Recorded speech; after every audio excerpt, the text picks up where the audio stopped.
Hello, everyone. Thank you for joining today's webinar on one of the most crucial and exciting aspects of modern intelligence, which is modern explainability and interpretability. So, as AI continues to impact high-stake decisions in healthcare sector, in finance, in hiring, and many other, it's not enough for the models to be just accurate. They also need to be understandable and trustworthy at the same time. So these were the two concepts come in, which is interpretability and explainability. So first, we'll talk about interpretability. So interpretability is dependent upon the model's architecture itself. It's computationally fast and can often be inferred just by looking at the model's inner working process. No need for just input or a predictions. We can get insight just by examining the structure. Okay, for example, if we will take a linear regression model and let us see the exactly how each features contribute to get the output, desired output. So what each feature is aiming or what each feature is contributing. So likewise in decision trees, we can show the paths and the thresholds accordingly. Okay, so interpretability is inherent, which is unique to each module and especially helpful when we want transparent internal logics. Okay, so this is what interpretability is. Okay, then there comes explainability. So now on to explainability, there is one term called as model agnostics, meaning it can work with a black box model like neural network or assemble methods. It usually computationally more intensive because it relies on the analyzing inputs as well as predictions. Okay, and then it will generate explanation for that. So explainability helps us understand why a model gave a particular output, why this model is giving this particular output, even if we don't know its internal logic. Okay. For example, here we'll use line, Shapley's, which will tell us features which will contribute most of the things. Okay. For particular feature, what particular feature is contributing to get the desired output from there. Okay. So this is what interpretability and explainability is. Then there comes a key difference. What is the difference between explainability and interpretabilities? So interpretability is a built-in or built-into model, wherein explainability is an add-on on a top. Interpretability is fast as internal, and explainability is external and intensive. Interpretability doesn't need any predictions or whereas in explainability, it is solely based on a predictions and the feature value. What feature, because of these feature, what output we are getting. Okay. So there comes XAI compatible models like linear models, time series models, tree and assemble models, deep learning models, CNN models. These are all the XAI models. Okay, which is pretty much on all of these work. Then what are the different types of explanations? So there are different types of explanation, like pre-modeling explanation, which is built before model training itself. Okay, which will give us the feature importance. Okay, what feature is giving us what importance to generate the output.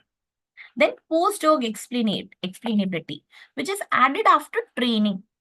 Like we'll add Shapley, we'll add line, likewise.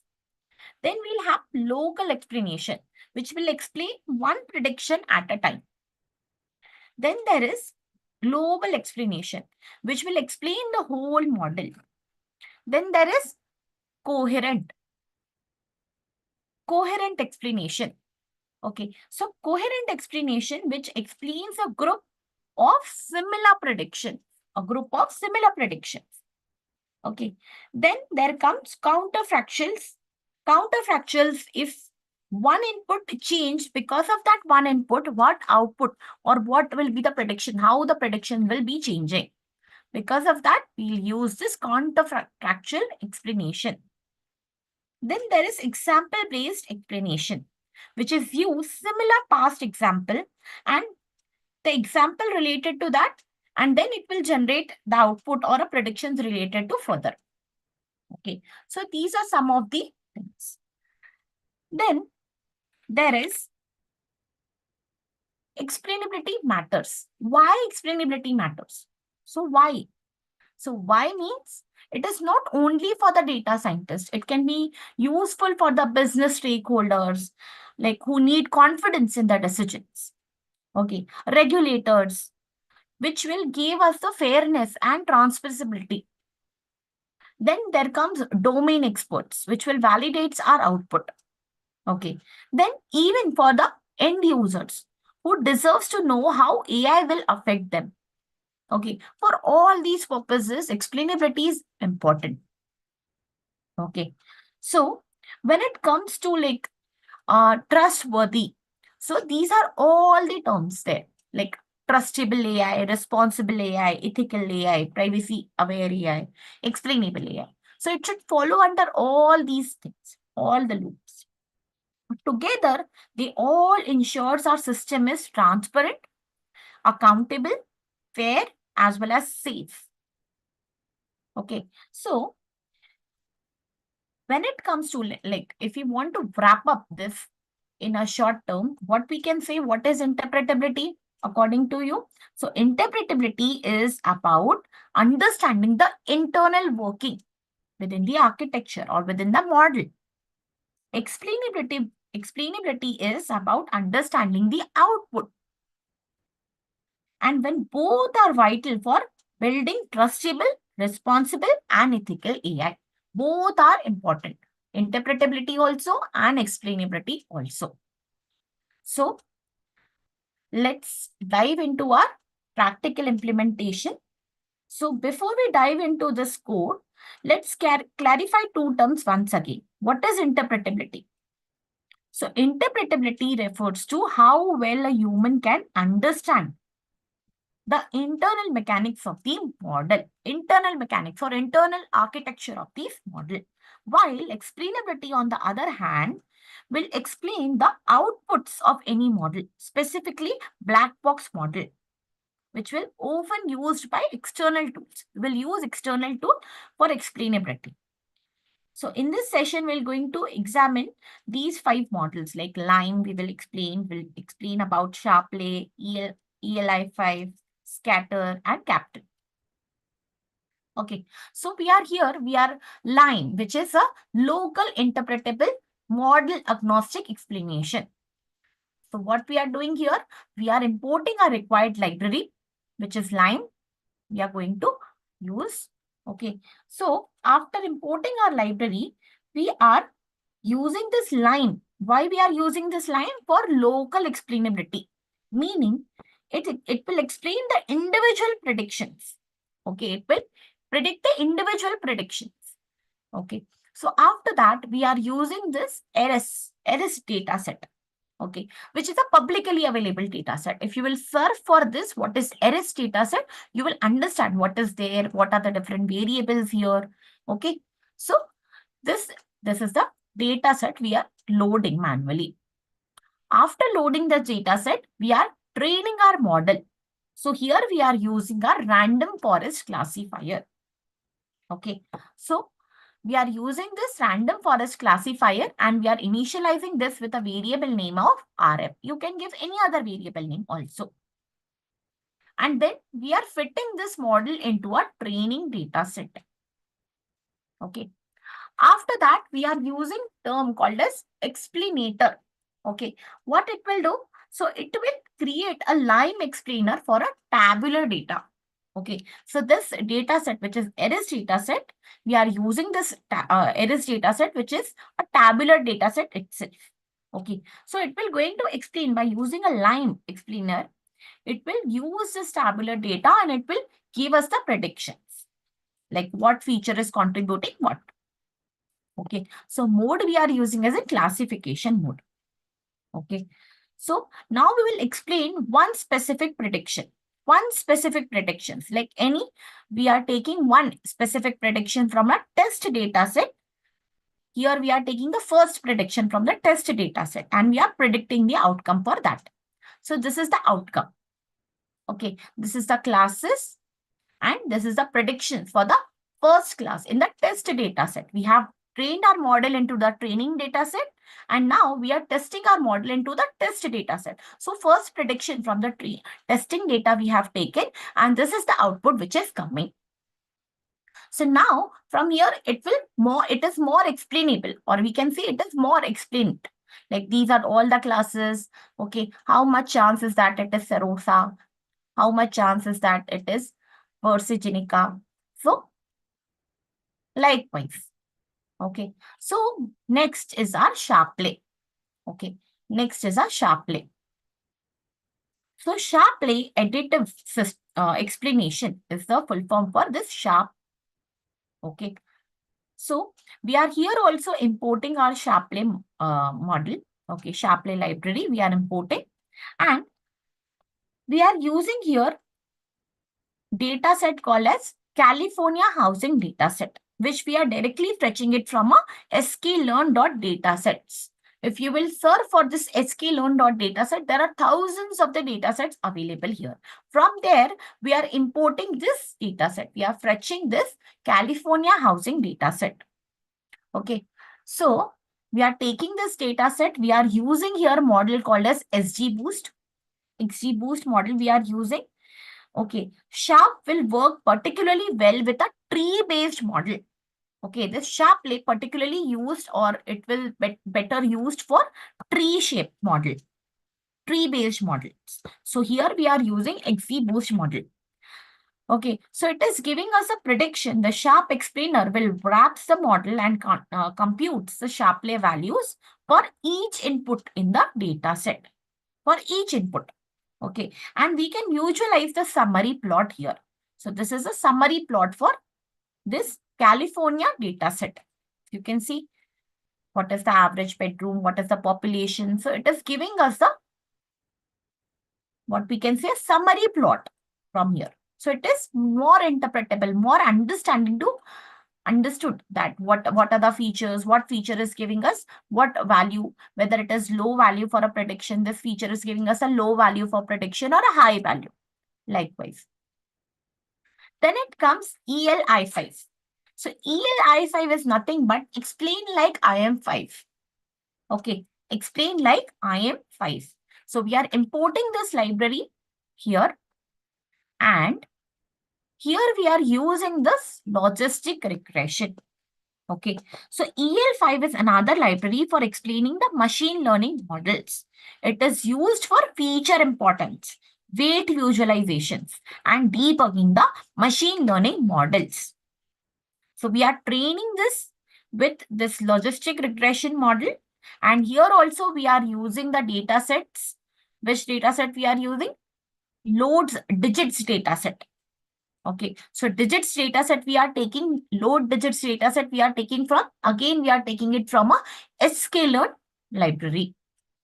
Okay, sklearn.dataset. If you will surf here for this, you will get, there are multiple data sets available. From there, we are importing this data set. What is this data set? What are the different features in this data set? You can surf there. Okay, so we are loading this data. Here we are loading this data, we are splitting this data and we are training our model. Okay, here we are training our model, we are fitting our model as X train and Y train and we can see the weights for individual. Okay, so which feature is giving which much weight? What is the importance? What is the weight importance for each particular? Okay, negative weights or a positive weights according to. Okay, so after that, we have the library called as Interpretml, which is also a library from Scatter. Okay, so Scatter is a general purpose interpreting library, which is useful for global model interpretations. or what we can say feature ranking, or visualizations like partial dependence plots. Okay, so we are using this library, we are installing this library in our systems. Then we are using this explainable boosting classifier. We are importing this from our interpret.class box. Okay, from this library, we are importing this feature. Okay, likewise, we are importing from interpret, we are importing show. Likewise, here we are using the data set from sklearn.dataset itself. Here we are using, as I have told you, you can search for this. There are multiple data set available. Right now, this is the third data set we are taking. First, we have taken the California data set.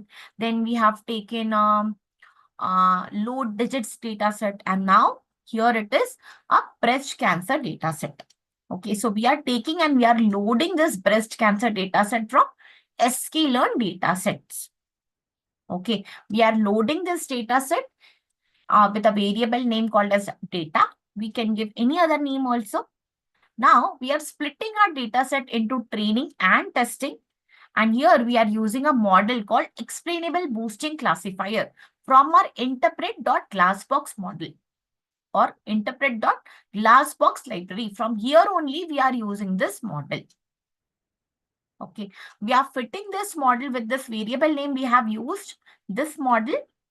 And now we are fitting, you can give any other variable name also. So we are taking this variable name, we are fitting this model into training data set. And if we want to see the global explanation for this data set, we can use this command so that we can get the explanation from here. So which feature is contributing which much, how like this will give us the mean absolute score for the particular feature. Okay, these are all the features and the required score or weighted score with respect to them. Okay, so likewise, we will have different library that is called as Captain. Okay, so Captain will do what? We are first installing this library, Captain. Okay, we are using this library, we are installing this library, and then, 1 minute. Here we are using it for a deep neural network. Okay, so we are using this library for a deep neural network, and you can see here, this Captain model is generally used for model interpretability. We are specifically calling this model from PyTorch model. Okay, we are calling this model from a PyTorch. Here we use this integrated gradient. Okay, integrated gradient we are using, which is a method for contributing a neural network's predictions to its input features. Okay, so we are initializing that, we are using that, and then we are defining a simple neural network here. You can see the simple neural network. We are initializing a simple neural network here. We are using this, initializing this, and then after running this, we are using this softmax activation functions, which will give us the probabilities for this classification. Likewise, we will use this model and we'll use it for testing input or test inputs. Okay, so for the test input also we are taking this. So here the data set which we are taking is the AiSPRY data set. Okay, which is a flower data set, which we have taken earlier also. So this data set we are taking here. Okay, now we are setting the required gradient is equals to true. Required gradient. Whatever the required gradient is, we are taking it as 2. Okay. So here we can see the predictions for this particular model or particular thing. Okay. One minute. Let me go forward. So here we are initializing this model. We are initializing this model as a net, and we are using the evaluation for evaluating the matrix, evaluating this model on a test data set. Okay.